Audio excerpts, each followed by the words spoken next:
seize the election. In the last election, 76% of registered voters did vote early.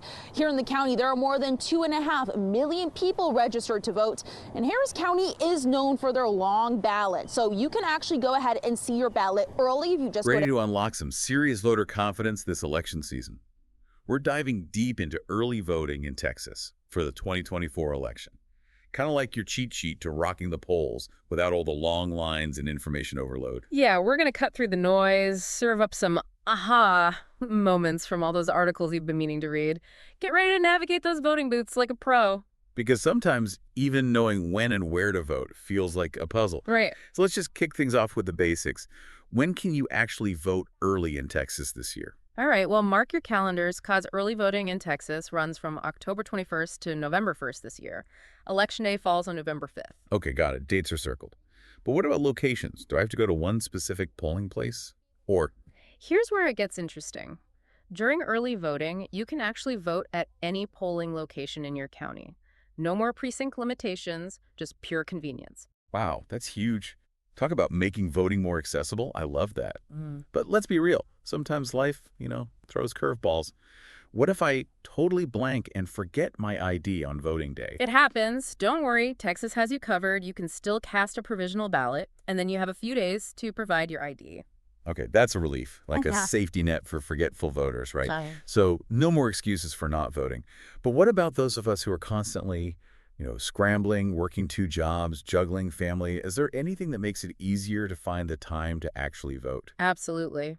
You know that feeling when you're dreading asking for time off to vote? Well, in Texas, you actually have the right to vote during work hours, and it's protected. Of course, always double check with your workplace, but still pretty empowering, right? Seriously, to know that your right to vote is prioritized like that, game changer. Yeah. But let's say, hypothetically, you've recently moved and your voter registration is marked as in suspense. What then? Don't panic. As long as you bring proof of residence, you'll likely have options to still cast your vote. Always best to call your county clerk's office just to be safe, but there's usually no need to stress. That's good to know. Speaking of things that might cause stress, what about accessibility at the polls? Are there resources for people who might have difficulty physically getting into a polling place? Absolutely. All polling places in Texas are required to meet accessibility standards. We're talking wheelchair accessible entrances, ramps, the whole works. And even beyond that, let's say you can't physically enter the polling location for whatever reason, that's where curbside voting comes in. Oh, wow. I didn't even know about that. So you can literally just vote from your car. You got it. And it's available at every single polling location, so don't hesitate to request it if you need it. It's incredible. I'm already feeling so much more confident about navigating this whole election thing, and we're just getting started. Okay, so we've covered accessibility, but what about those crazy long lines you sometimes hear about? Is there any way to, avoid those, especially if you have a disability or need assistance? Yeah, you're definitely not alone in wanting to dodge those lines. And thankfully, Texas actually makes it a bit easier if you have a mobility issue. You can actually request priority voting, meaning you get to skip to the front. No way. That's amazing. So no more waiting for hours just to cast your vote. Exactly. And here's the best part. You can bring a friend who can skip the line with you. It's all about making voting as easy and accessible as possible. Now, that's what I call a true voting buddy system. Okay, so feeling good about accessibility, but what about language barriers? What if English isn't your first language, or you need assistance understanding the ballot? That's a great question. You absolutely have the right to assistance. You can bring someone you trust to help you, or you can contact the election officials beforehand and request an interpreter. They're there to make sure everyone understands the process and their choices. That's so important. It's all about feeling confident and informed when you walk into that voting booth. Speaking of feeling informed, what exactly will we be voting on in Texas this year? Well, buckle up because this year Texans will be voting for president, a U.S. senator, and a whole bunch of other positions at the federal, state, and local levels. It's a big one. It definitely feels like a lot is at stake this year. Plus, depending on where you live, there might be local propositions on the ballot, too. Right, you got it. Those local propositions can be about anything from, school funding to city ordinances, so it's definitely worth, doing your homework beforehand. A great way to prepare is to check your county's website for a sample ballot. That way you can familiarize yourself with all the races and propositions beforehand and walk into that voting booth feeling confident and ready to make your mark. It's like having a game plan for Election Day. I love that. Okay, last but not least, let's talk tech. We're all pretty attached to our phones these days, but what are the rules about technology at the polls? Ah, yes. The intersection of tech and democracy. Here's the thing. Within 100 feet of those voting booths, it's a tech-free zone. No recording, no photography, no live tweeting your voting experience. Okay, so picture this. You're at the polls feeling super proud. You want to capture the moment for Instagram. But hold on. Did you know that those I voted selfies have to wait until you're a safe distance away from the voting booths? Exactly. It's all about protecting the integrity of the voting process and everyone's privacy while they're casting their ballots. Makes total sense. So no tech distractions. Got it.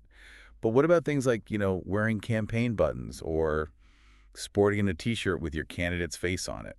Is that allowed? You read my mind. No electioneering within 100 feet of the polling place. Let's keep the polling place a space where everyone feels comfortable and free from any undue influence. I'm all for that. So to be crystal clear, leave those vote for candidate name t-shirts and any campaign swag at home. We want to keep it neutral at the polls. Absolutely. It's about creating a respectful and fair voting environment for everyone. Now, we've covered a ton of ground here today. Dates, rights, accessibility, tech etiquette. But for those who want to dive even deeper, what are some resources they can check out? I'm glad you asked. There are a few key resources that every Texas voter should have bookmarked. First up, we have votetexas.gov. Think of it like your ultimate pre-voting checklist. All in one convenient website. You can find polling locations, check your voter registration status, get answers to all your, frequently asked questions. It's like having a personal voting assistant at your fingertips. Yeah. Super helpful. What else you got? Well, for those who want to delve a bit deeper into candidate information and get the inside scoop, there's vote411.org. This nonpartisan website run by the League of Women Voters offers comprehensive voter guides and candidate info to help you make those informed decisions. It's like having a cheat sheet for Election Day. I love that it's nonpartisan, too. Just the facts, ma'am, just the facts.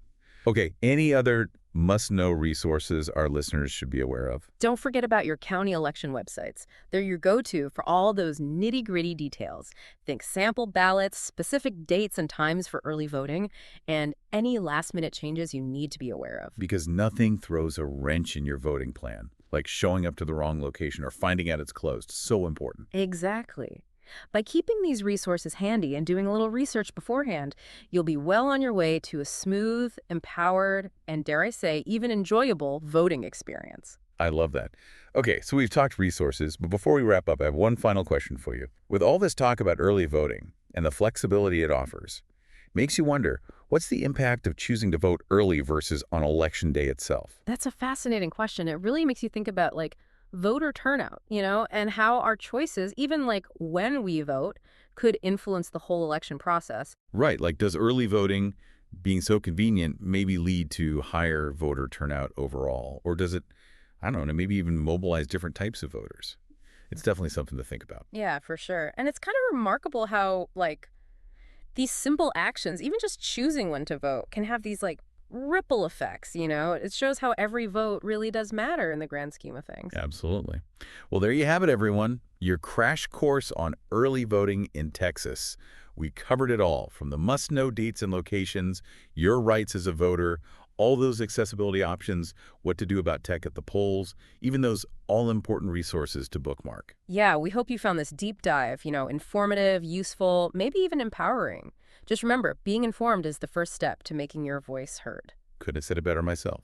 So go out there, exercise those voting rights, rock that ballot box. Happy voting, everyone.